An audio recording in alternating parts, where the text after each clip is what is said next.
Suicide thoughts അങ്ങേയറ്റത്തെത്തിയ ആൾക്ക് ചിലപ്പോൾ ഞാൻ പറയണത് അങ്ങനെ പെട്ടെന്ന് ഉൾക്കൊള്ളാൻ കഴിയണമെന്നില്ല.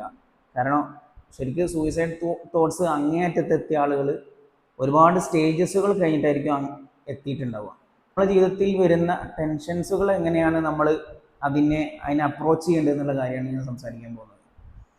ശരിക്കും നമ്മളെ ചെറിയ ടെൻഷൻ അല്ലെങ്കിൽ ജീവിതത്തിൽ വരുന്ന ടെൻഷൻസുകൾ അതാണ് ഡിപ്രഷനിലേക്ക് മാറുന്നത്. ഡിപ്രഷനാണ് സൂയിസൈഡ് തോട്ട്സിലേക്ക് കൊണ്ടുപോകുന്നത്. അതുകൊണ്ട് അത്രയും സ്റ്റേജിലെത്തിയ ആളുകൾക്ക് ഒരുപക്ഷെ ഇത് ചിലപ്പോൾ ഉൾക്കൊള്ളാൻ കഴിയണമെന്നില്ല.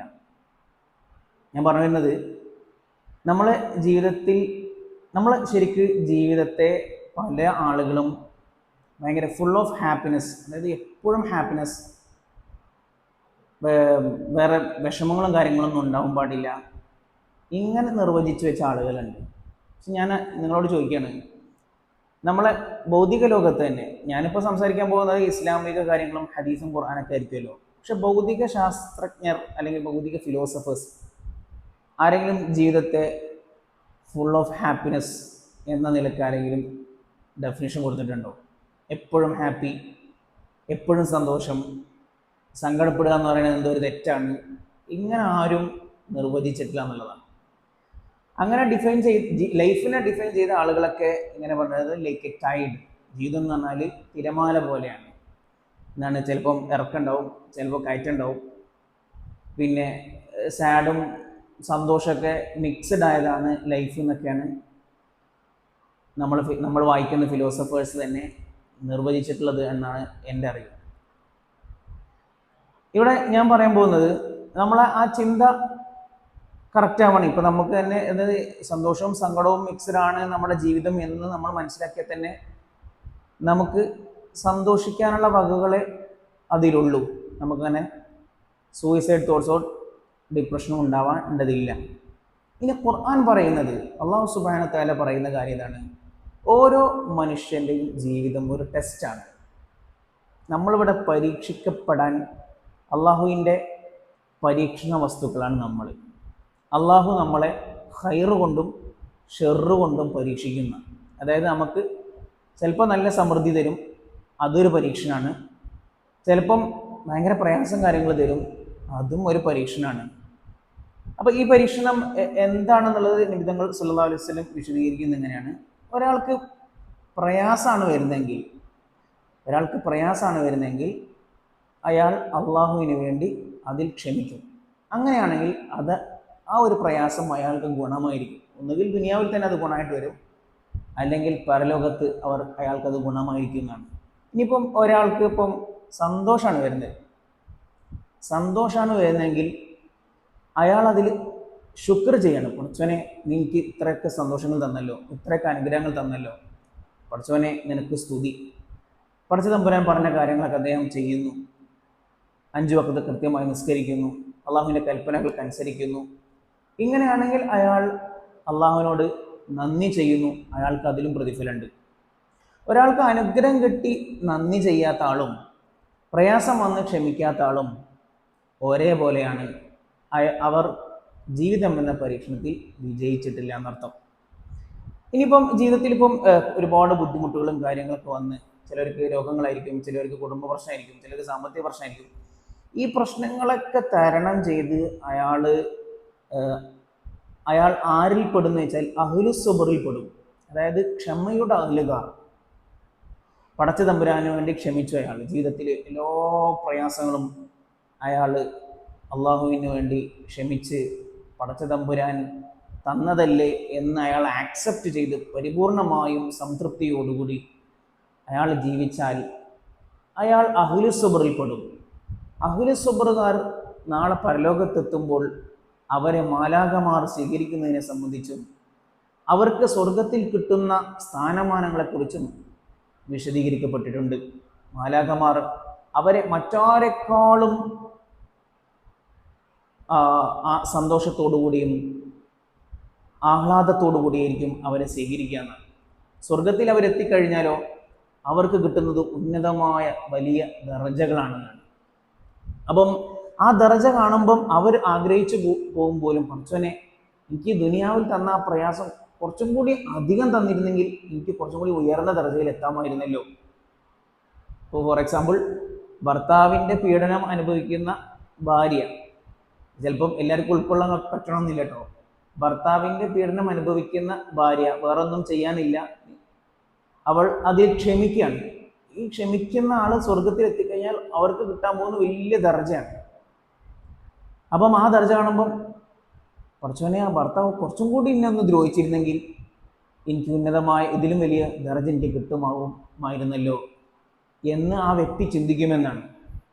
ഇനി ഇതിൽ വലിയ അത്ഭുതം എന്താണെന്ന് വെച്ചാൽ, ഒരാൾക്ക് പ്രയാസം വന്ന് അയാൾ ക്ഷമിച്ച് നിൽക്കുന്നതിനേക്കാൾ പ്രതിഫലം, ക്ഷമിച്ച് അയാൾക്ക് കിട്ടുന്ന പ്രതിഫലത്തെക്കാൾ കൂടുതൽ അള്ളാഹു തന്ന അനുഗ്രഹത്തിൽ അള്ളാഹിനെ സ്തുതിക്കുന്ന ആളുകൾക്കുണ്ട് എന്നാണ്. അപ്പോൾ നമ്മൾ ആലോചിച്ച് നോക്ക്, നമ്മൾ ഒക്കെ ആ ഒരു ചാൻസ് കിട്ടിയ ആളുകളല്ലേ. നമ്മളൊക്കെ ഇപ്പം നമ്മൾ എൻ്റെ ഈ വീഡിയോ കാണുന്നതെങ്കിൽ നമുക്ക് ഒരുപാട് അനുഗ്രഹങ്ങൾ നിറഞ്ഞതുകൊണ്ടാണ് നമുക്ക് ഈ വീഡിയോ കാണാൻ കഴിയുന്നത്, അല്ലേ? അപ്പം നമുക്ക് ഇത്രയും വലിയ അനുഗ്രഹങ്ങൾ ഉണ്ടായി, നമ്മൾ ഈ അനുഗ്രഹങ്ങൾക്കൊക്കെ നമുക്ക് നന്ദി ചെയ്യാൻ കഴിയുന്നെങ്കിൽ നമ്മളാണ് യഥാർത്ഥ വിശ്വാസിയും നമ്മളാണ് യഥാർത്ഥ ജീവിതം നയിക്കുന്നവരും. നന്ദി ചെയ്യാൻ നമുക്ക് സാധിക്കുന്നില്ലെങ്കിൽ നമ്മൾ ഹതഭാഗ്യവാന്മാരാണെന്നാണ്. അപ്പം അതായത് ഒരാൾക്ക് നമുക്ക് കിട്ടിയ അനുഗ്രഹങ്ങളിൽ ഗ്രാറ്റിറ്റ്യൂഡ് തോന്നാം. പടച്ച തമ്പുരാനാണല്ലോ എനിക്കിത് തന്നത് എന്ന ഒരു തോന്നൽ ഒരാൾക്കുണ്ടാകുമ്പോൾ അതാണ് അയാളുടെ ലൈഫ്. അയാൾക്ക് എന്താണോ ഉള്ളത് അത് അയാൾ മറ്റൊരാളോട് കമ്പയർ ചെയ്ത് അയാളുടെ സന്തോഷമൊക്കെ പോയി. അലി ബനാത്ത് എന്ന് പറയുന്ന ഒരു വ്യക്തിയുണ്ട്. യൂട്യൂബിൽ നിങ്ങൾ സെർച്ച് ചെയ്ത് കഴിഞ്ഞാൽ ആളെ കിട്ടും. അയാൾ ഇന്ന് ലോകത്ത് ജീവിച്ചിരിക്കില്ല. പക്ഷേ ഇന്ന് ഒരു യുവാവിന് കിട്ടാവുന്ന എല്ലാ അനുഗ്രഹങ്ങളും എല്ലാ സമൃദ്ധിയും ഉണ്ടായിരുന്ന ആളാണ് ഈ അലി ബനാത്ത്. ഓരോ ബ്രാൻഡ് ലക്ഷറി കാറുകളും അദ്ദേഹം അപ്ഡേറ്റ് ചെയ്ത് വാങ്ങുമായിരുന്നു എന്നാണ്. അപ്പം ലക്ഷറി കാറുകളുടെ വലിയൊരു കളക്ഷൻ അദ്ദേഹത്തിൻ്റെ പോർച്ചിലുണ്ട് എന്നാണ്. പക്ഷെ പെട്ടെന്ന് അയാൾക്ക് ഒരു തീർത്തും അൺഎക്സ്പെക്റ്റഡ് ആയിട്ടുള്ള ഒരു അനുഭവം അയാളുടെ ജീവിതത്തിലുണ്ടായി. അയാളുടെ ഡോക്ടേഴ്സ് അയാൾക്ക് ക്യാൻസർ സ്ഥിരീകരിച്ചു. 3 മാസം കുറഞ്ഞ ദിവസങ്ങളാണ് ഇനി ജീവിക്കുക എന്നുള്ള സ്ഥിരീകരണം വന്നു. അദ്ദേഹത്തിൻ്റെ ജീവിതത്തെക്കുറിച്ച് ചിന്തിച്ചു. അയാൾക്ക് പടച്ച തമ്പുരാൻ കൊടുത്ത എല്ലാ സമ്പാദ്യങ്ങളും അദ്ദേഹം ആഫ്രിക്ക പോലെയുള്ള ദരിദ്ര രാഷ്ട്രങ്ങളിൽ കൊണ്ടുപോയി ചെലവഴിച്ചു. എന്നാൽ അദ്ദേഹം ഒരിക്കൽ പറയുന്നുണ്ട്, ജീവിതത്തിലെ ഏറ്റവും വലിയ അനുഗ്രഹം എന്താണെന്ന് ചോദിച്ചാൽ, നമ്മൾ സ്വന്തമായി നമ്മുടെ ബെഡ്റൂമിൽ നിന്ന് എണീച്ച് സ്വന്തമായി ബാത്റൂമിൽ പോയി ബാത്റൂമിലെ കാര്യങ്ങളൊക്കെ നിർവഹിച്ച് തിരിച്ചു വരാൻ നമുക്ക് കഴിയുന്നുണ്ടെങ്കിൽ അതാണ് ഏറ്റവും വലിയ അനുഗ്രഹം എന്നാണ് അലി ബനാത്ത് പറഞ്ഞു വെച്ചത്. എന്നിട്ട് അദ്ദേഹം സ്വന്തം മരണം അദ്ദേഹം വീഡിയോ ചെയ്യുന്നുണ്ട്. എന്തിന്? അതിസമൃദ്ധിയിൽ ജീവിച്ച് അള്ളാഹുവിനോട് ഒരു നന്ദി പോലും പറയാത്ത, അള്ളാഹുവിനെ നന്ദി ചെയ്ത് ജീവിക്കാത്ത ആളുകൾക്ക് ഒരു പാഠമാവട്ടെ എൻ്റെ ജീവിതവും എൻ്റെ മരണവും എന്ന് പറഞ്ഞുകൊണ്ടാണ് അദ്ദേഹം ആ വീഡിയോ ചെയ്തത്. യൂട്യൂബിൽ സെർച്ച് ചെയ്ത് നമുക്ക് ആ വീഡിയോ കിട്ടും. എന്നാൽ ഇസ്ലാമിൻ്റെ കാഴ്ചപ്പാട് ഇതിനേക്കാളും കുറച്ചും ഡീപ്പാണ്. നമുക്ക് ജീവിതത്തിൽ ഒരു അനുഗ്രഹമില്ല, എല്ലാ സമ്പാദ്യങ്ങളും നഷ്ടപ്പെട്ടു, എല്ലാ കാര്യങ്ങളും നമുക്കില്ലാതായി, അയൽവാസിയെ പോലെ നമുക്കില്ല, അല്ലെങ്കിൽ ഭാര്യ മക്കളൊക്കെ നമ്മൾ ഇട്ടേച്ചു പോയി, അങ്ങനെ എല്ലാം ഒറ്റപ്പെട്ടു. നമുക്ക് അവസാനം ഈമാൻ മാത്രം ബാക്കിയാണ്. അപ്പോഴും നമ്മൾ അൽഹംദുലില്ലാഹ് എന്ന് പറയണമെന്നാണ്. ഈമാൻ മാത്രം അവശേഷിക്കുന്നു, നമ്മൾ അൽഹംദുലില്ലാഹ് എന്ന് പറയുന്നെങ്കിൽ നമ്മൾ യഥാർത്ഥ ജീവിതം നയിക്കുന്നു എന്നാണ്. ഇതാണ് യഥാർത്ഥത്തിൽ ലൈഫ് എന്ന് പറയുന്നത്. നമ്മൾ ആലോചിച്ച് നോക്കി, നമ്മൾ എത്രയോ അനുഗ്രഹിക്കപ്പെട്ട ആളുകളാണ്. ഇപ്പം എൻ്റെ വീഡിയോ കാണുന്ന ആളുകൾക്ക് ഡിപ്രഷനോ സൂയിസൈഡ് തോട്ട്സോ ഉണ്ടെങ്കിൽ നമ്മൾ ആലോചിക്കുക, നമുക്ക് കിട്ടിയ അനുഗ്രഹങ്ങളുണ്ടല്ലോ, കാഴ്ചയുണ്ട്, കേൾവിയുണ്ട്, നമുക്ക് ഉപയോഗിക്കാൻ ഫോണുണ്ട്, നമുക്ക് ഭക്ഷണം കഴിക്കാൻ ഫുഡ് കിട്ടുന്നുണ്ട്, അല്ലേ? ഈ അനുഗ്രഹങ്ങൾ വെച്ചുകൊണ്ട് തന്നെ നമുക്ക് ഒരുപാട് നന്ദി ചെയ്തു തീർക്കാനുണ്ട് എന്നാണ്. സമൂഹത്തിന് ഒരുപാട് കാര്യങ്ങൾ ചെയ്തു കൊടുക്കാനുണ്ട്. നമ്മളെ സൃഷ്ടിച്ച പ്രപഞ്ച സൃഷ്ടാവിനോട് ഒരുപാട് കാര്യങ്ങൾ ചെയ്യാനുണ്ട്. നമ്മൾ എത്രയോ ഗ്രേറ്റ്ഫുൾ ആയിരിക്കണം. അത് നമുക്കത് ചെയ്ത് കംപ്ലീറ്റ് ആക്കാൻ പറ്റുന്നില്ല. പക്ഷേ നമുക്ക് ഇല്ലാത്തതിനെ കുറിച്ച് നമ്മൾ പരാതിപ്പെടുകയാണ്. സുഹൃത്തുക്കൾക്ക് അതുണ്ട്, അല്ലെങ്കിൽ അയൽവാസിക്ക് അതുണ്ട്, ഇതുണ്ട്, നമുക്കതില്ല. ഇതാണ് യഥാർത്ഥത്തിൽ നമ്മുടെ പരാതി. ഇനി നമുക്ക് വല്ല അസുഖം ഉണ്ടെങ്കിൽ നമ്മൾ ആരോഗ്യമുള്ള ആളെ കണ്ടിട്ട് നമ്മൾ ചിന്തിക്കും, അവർക്കൊന്നും ഇല്ലാത്ത അസുഖം പടച്ചവൻ എനിക്ക് മാത്രം എന്താണ് തന്നത്. നമ്മൾ ആലോചിക്കണം, നമുക്ക് ഇത്രയും കാലം അസുഖമില്ലാത്ത അവസ്ഥ പടച്ച തമ്പുരാൻ തന്നെയല്ലേ തന്നത്.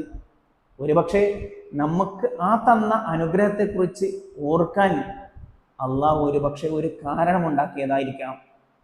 അതുകൊണ്ട് നമുക്ക് അവസാനം ഒരു ഈമാൻ അവശേഷിക്കുന്നുവെങ്കിൽ നമുക്ക് അൽഹംദുലില്ലാ എന്ന് പറയാൻ സാധിക്കണം. നമ്മൾ ടെൻഷൻ അടിക്കുമ്പോൾ ആലോചിക്കണം, നമുക്കുള്ള അനുഗ്രഹങ്ങൾ മറ്റൊരാളുടെ ഒരു സ്വപ്നമായിരിക്കാം. ഉദാഹരണത്തിന്, നമുക്ക് മഴ പെയ്യുമ്പോൾ ചോരുന്ന ഒരു വീടാണുള്ളതെങ്കിൽ ആ ചോരുന്ന വീട് തീരെ വീടില്ലാത്തവൻ്റെ സ്വപ്നമാണ്. നമുക്കൊരു പൊട്ടിയ ചെരുപ്പാണുള്ളതെങ്കിൽ തീരെ ചെരുപ്പ് വാങ്ങാൻ കഴിവില്ലാത്തവൻ്റെ സ്വപ്നമാണ് നമ്മുടെ പൊട്ടിയ ചെരുപ്പ്. അതാണ് യഥാർത്ഥത്തിൽ നമ്മുടെ ജീവിതത്തിൻ്റെ ഒരു ആകെ തുക എന്ന് പറയുന്നത്. അതുകൊണ്ട് ബി ഗ്രേറ്റ്ഫുൾ. പടച്ച തമ്പുരാനോട് ഇപ്പം നമുക്ക് എന്താണോ ഉള്ളത് അതിൽ അനുഗ്രഹം, അതിൽ നമ്മൾ നന്ദി കാണിക്കുക. ചുരുങ്ങിയത് നമുക്ക് ഈമാനെങ്കിലും അവശേഷിക്കുന്നുവെങ്കിൽ നമ്മൾ അൽഹംദുലില്ലാ എന്ന് പറഞ്ഞ് ശീലിക്കുക. ഇൻഷാ അല്ലാഹ് ഇനി ഓരോ കാര്യവുമായി ബന്ധപ്പെട്ട ഡിപ്രഷനെ കുറിച്ചും നമ്മൾ സെക്കൻഡ് പാർട്ടിൽ